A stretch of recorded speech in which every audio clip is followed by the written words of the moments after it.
Paz, igreja.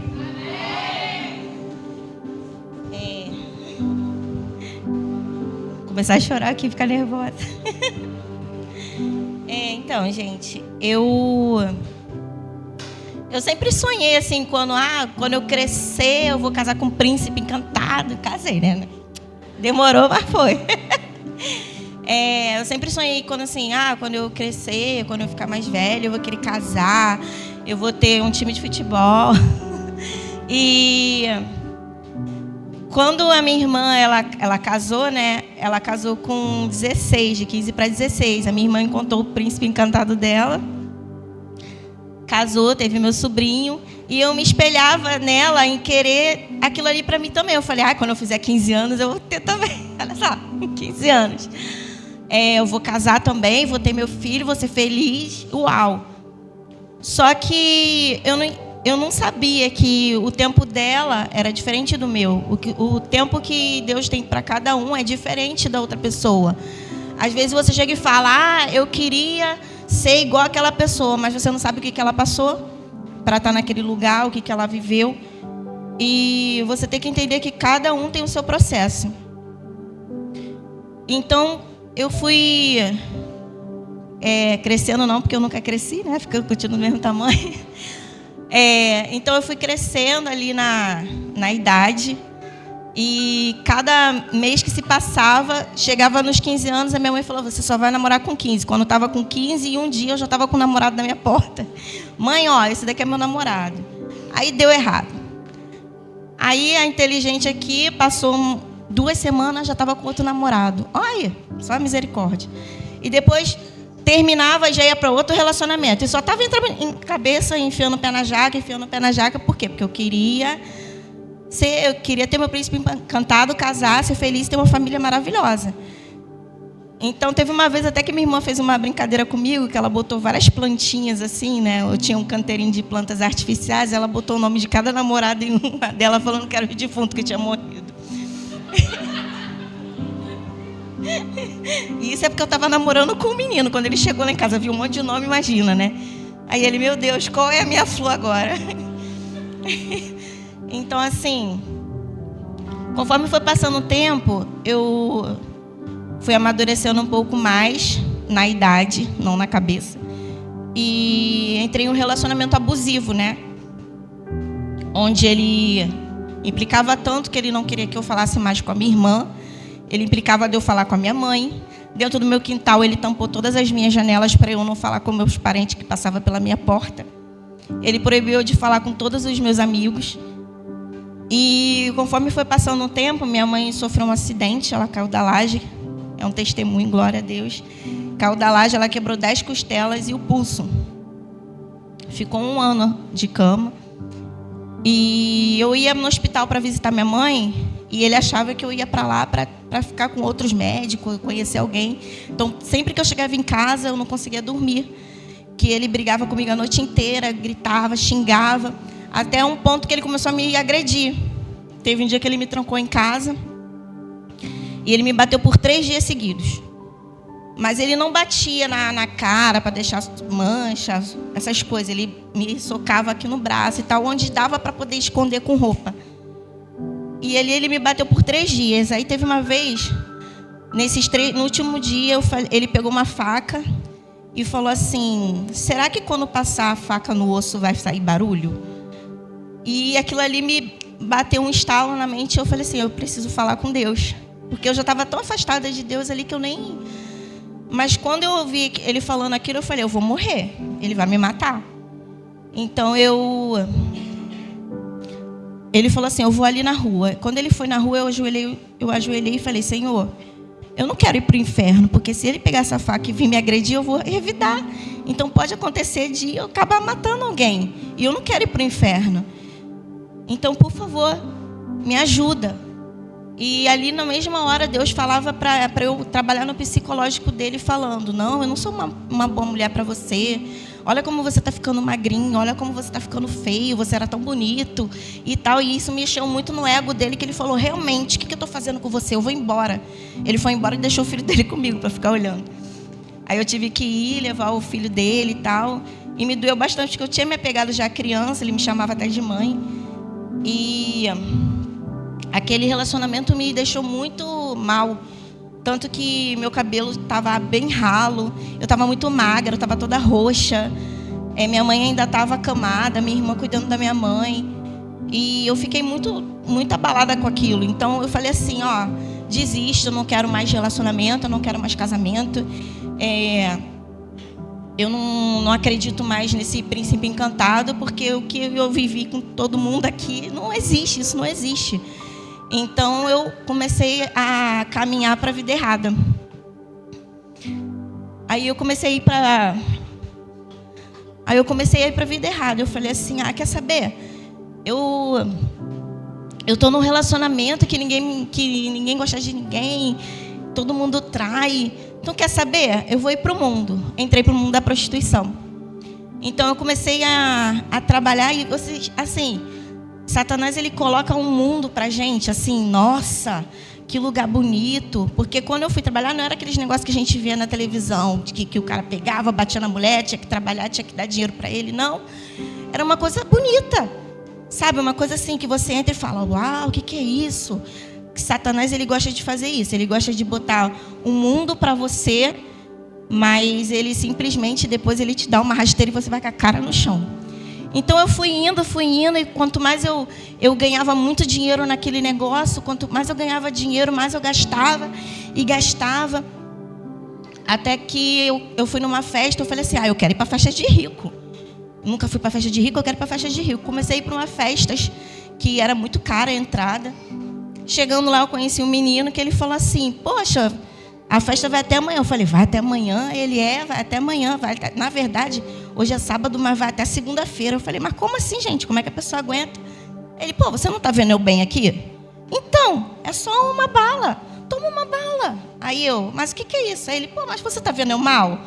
Igual a pessoa quando bebe fica lá doidona. Eu falei, não. Então experimenta. Fui lá, experimentei. E fiquei ali passando horas e horas. Ele, experimenta mais uma. E usa mais uma. Quando eu fui ver, já era segunda-feira. E eu estava ali me divertindo, dançando e achando que aquilo era maravilhoso. E Satanás, quanto mais eu ia, mais ele me deslumbrava com aquilo ali.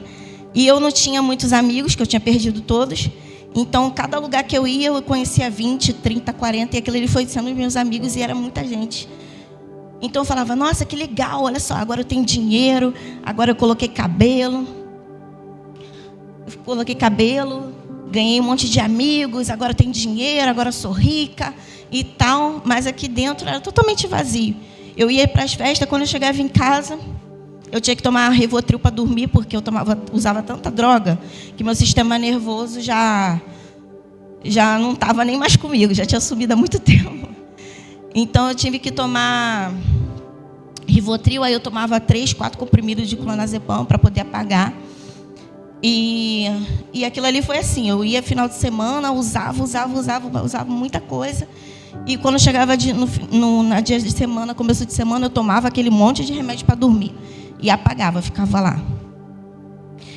E aí aqui vocês estão vendo, tipo, ali eu comecei depois que eu comecei a usar muita droga, eu comecei a conhecer muita gente. E nisso eu conheci uma pessoa que fazia segurança dos traficantes lá. E nessa que eu fazia segurança, que ele fazia segurança deles, ele tirou todo mundo e ele tomou posse de tudo.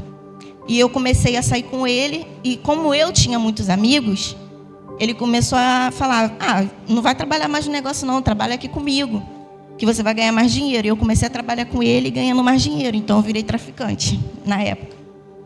E eu comecei a usar, eu vendia, tirava foto e achava que aquilo ali era o máximo. Aí, para vocês verem aqui, eu já estava pesando 39 quilos. Meu cabelo caía de bolo, chegava a fazer aqueles buracos de ferida, sangrava, e minhas mechas de cabelo caíam assim. E eu fui entrando em depressão sem saber que eu estava em depressão, porque às vezes a pessoa fala, não, eu estou bem, mas não imagina o buraco que está. Não porque eu entrei em depressão porque eu estava fazendo as coisas erradas. Às vezes você pode estar em depressão por causa de coisas pequenas, bobas, que tem no seu dia a dia. Então, pensa, bota a mão na cabeça e fala assim, será que eu estou passando por isso? Vou procurar uma ajuda. Procura uma ajuda. Tem a pastora aqui, tem as líderes de célula para poder estar ajudando vocês. E...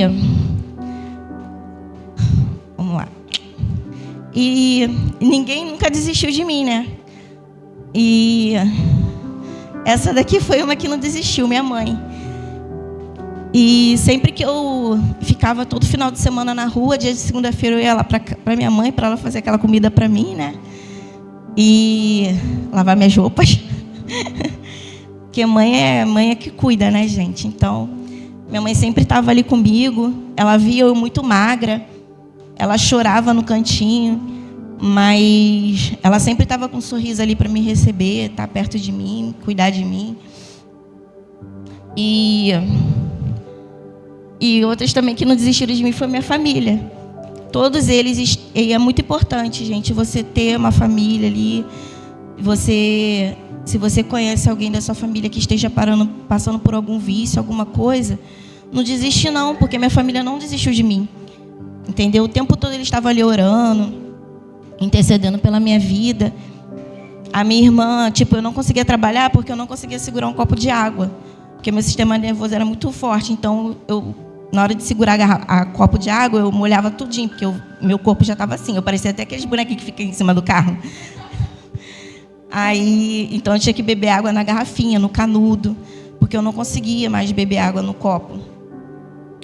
E teve uma vez que minha família se juntou e falou assim, não, agora a gente vai pegar essa garota e vai enfiá-la lá no negócio da igreja, que a gente está cansado de ver ela desse jeito. Aí minha mãe foi, junto com a minha tia, minha irmã, meus primos, se juntaram todinho, pagaram um retiro para mim. E eu fiquei com muita raiva, porque elas me obrigaram a ir. E lá nesse retiro, glória a Deus, eu via as meninas dançando e eu falava, nossa, eu estava dançando para o mundo. Olha como é que as meninas estavam dançando bonito. E eu ficava olhando as meninas da dança dançando e eu comecei a chorar, E eu falei, Senhor, eu queria isso para mim. Eu queria estar ali dançando. E Deus, ele me ouviu, sabe? Demorou um pouquinho assim para eu aceitar. Quando eu voltei do retiro, eu ainda caí algumas vezes, porque é muito difícil alguém sair de um vício de quadro de drogas, sabe? De dependência química muito forte para sair sem, ir para uma clínica de reabilitação, você fazer um tratamento. E no segundo retiro que eu fui, que foi logo no mesmo ano, eu ainda tremia um pouco. Só que naquele dia ali, quando eu fui ver, eu falei com o Senhor, eu tenho vergonha disso, de ficar tremendo, e as pessoas ficarem olhando para mim. E quando eu acordei de manhã no retiro, eu já não tremia mais. Eu fiquei, meu Deus, eu não estou mais tremendo. E eu falava, meninas, vocês estão vendo? Eu não estou mais tremendo. E nisso eu voltei do retiro. E Deus deu o livramento para a gente ali no ônibus, porque o moço queria brigar com o motorista na Rio Santos, que a minha igreja era lá em Itaguaí. Aí ele queria brigar com o motorista e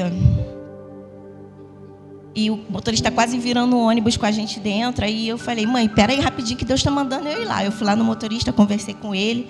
Aí conversei com o moço, aí o motorista deixou o moço passar na roleta, eu fui lá, conversei com o moço, aí o moço se acalmou, depois o moço desceu, aí eu fui lá no motorista, conversei com ele. Afinal de contas, ganhamos carona para a igreja todos os dias sem pagar nada. E depois disso, eu comecei a ir para um outro ministério, porque Itaguaí era muito longe, eu chegava aqui quase 1h da manhã. E nessa outra igreja não podia ter relacionamento, né? Você orava com a pessoa, 5, 6, 7 anos, até você começar era uma corte, e depois você vinha com relacionamento. Aí quando eu cheguei lá na igreja, eu falei, gente, não tem ninguém aqui da minha idade. E outra, já está todo mundo orando uns 7, 10 anos e nada. Aí eu fiquei, gente, uma menina que veio da prostituição, de vários relacionamentos, cair numa igreja que, nada, não podia nada, você não podia nem orar, dar a mão, nada. E não tinha ninguém da minha idade lá, né? Porque eu já tô velhinha, né? Então, e ali eu fiquei, bem Coisa, né? Quando, glória a Deus, aleluia. Manda essa.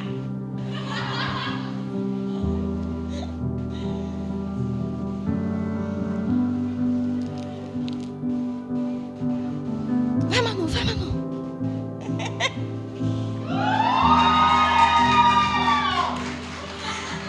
Deus mandou um varão, ô glória. Gente, casa com alguém que deixa o salário na sua mão. Glória a Deus, ele não liga para nada disso, mas é assim, eu orei muito e pedi, né, para o Senhor realmente um príncipe encantado, só que, infelizmente, eu passei por tantas coisas, porque eu não soube esperar. Nunca nada é no tempo que vocês querem. Eu quero isso, quero que Deus me responda agora. Não é assim. Se eu tivesse esperado, orado, ficado quietinha, Deus já tinha mandado há muito tempo. Mas eu quis ir com as minhas próprias pernas. Talvez, no caso meu, foi relacionamento. Talvez no seu seja trabalho, estudo, faculdade e outras coisas assim. Espera. Você já orou, já pediu? Espera, que Deus vai responder. Talvez naquele tempo ali não é o tempo que é para ser. Deus vai dar depois. É só não ultrapassar os limites para não cair de cara no chão igual eu. Mas glória a Deus, Deus mandou o príncipe para mim. De vez em quando ele estava com os cabelos meio esquisitos aí, mas glória a Deus, a gente orou, pediu o pessoal para fazer uma intercessão, para poder dar uns coisa, né? Porque estava aparecendo até a Shrelma. Mas glória a Deus, ele está um príncipezinho de novo, cabelinho bonitinho, ok. Glória a Deus, é uma bênção. E a partir dali, eu e ele, a gente começou num relacionamento. Só que, infelizmente, a gente caiu antes do casamento. Que a gente não vigiou, a gente caiu. E nessa queda, eu engravidei. Só que, infelizmente, eu perdi o bebê. Mas eu acho que foi o tempo de Deus também, porque eu ainda estava muito fria no meu coração. Porque quando eu estava no mundo, Satanás, ele tirou todos os sentimentos que eu tinha dentro de mim. Eu não tinha mais amor por nada, por ninguém. Eu não via mais... Eu estava ali, estava servindo ao Senhor, fazendo as coisas, mas...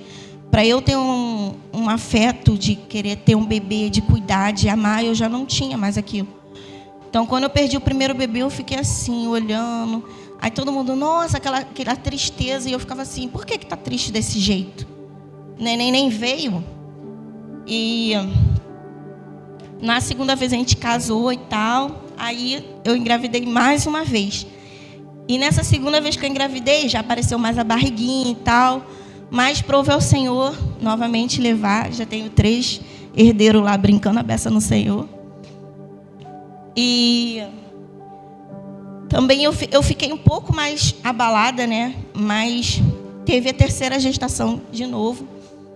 E nessa terceira gestação eu consegui ouvir o coração batendo. E nessa terceira vez foi o que meu coração realmente sentiu. Aí eu acho que Deus falou assim, agora ela está preparada para viver de verdade. Porque... eu senti o coraçãozinho, né? Eu vi lá.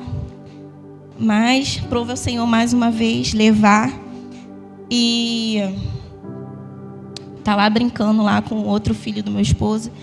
Que há uns anos atrás o meu esposo ele tinha um filho, né? Só que sofreu um acidente de carro e o filhinho dele faleceu. E no caso para ele foi a 4ª perda. Só que prove ao Senhor. Mais uma vez, a gente orando. A gente orou bastante. E Deus entregou essa família maravilhosa. Deus entregou esse ministério lindo. Os nossos pastores. Entregou o ministério de dança que eu orei, né? E Deus me colocou. E colocou todos vocês, essa igreja maravilhosa na minha vida. Que está cuidando de mim todos os dias, briga comigo bastante, minhas líderes. E queria agradecer, né, a Nery, que fica ali bastante no meu pé. A Márcia Salim, que quando eu perdi o meu bebê, ela foi lá. O pastor fez chamada de vídeo comigo para ver se eu estava bem. No nosso terceiro bebê. E glória a Deus, hoje eu estou aqui para contar para vocês que... é você esperar no Senhor, vocês orarem, que Deus ele vai entregar para vocês o que vocês pediram, mas vocês têm que sabedoria no que vocês pediram e que vocês tenham a sabedoria também em esperar. Deus ele colocou lá no meu coração. Não precisa abrir não, tá, igreja? Provérbios 1:7, que está escrito: o temor do Senhor é o princípio do conhecimento, mas os tolos desprezam a sabedoria e a disciplina. Então espera no Senhor para não fazer besteira, não cair, não errar, porque Deus ele vai fazer o melhor para você. Às vezes você está orando por um filho, por um marido, por um amigo, por alguém da tua família. Espera no Senhor, não desiste agora não. Às vezes está um pouquinho ali para poder acontecer e você vai e desiste. Não desiste. As coisas vão acontecer. E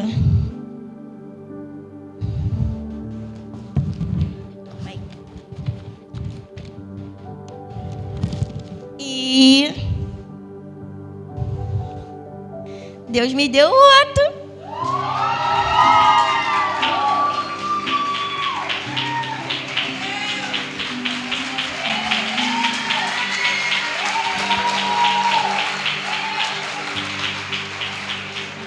Tá a coluna retinha, tá melhor que a minha. Glória a Deus.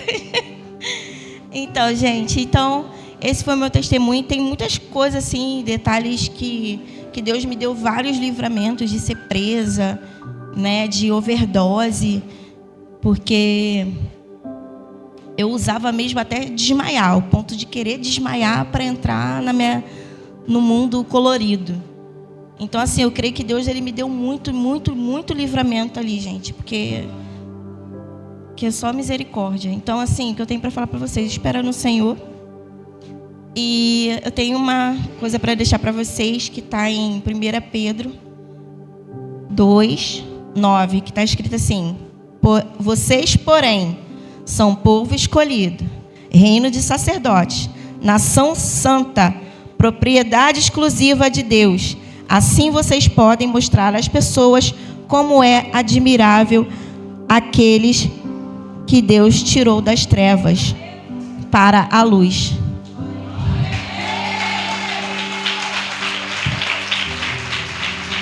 Amém, igreja?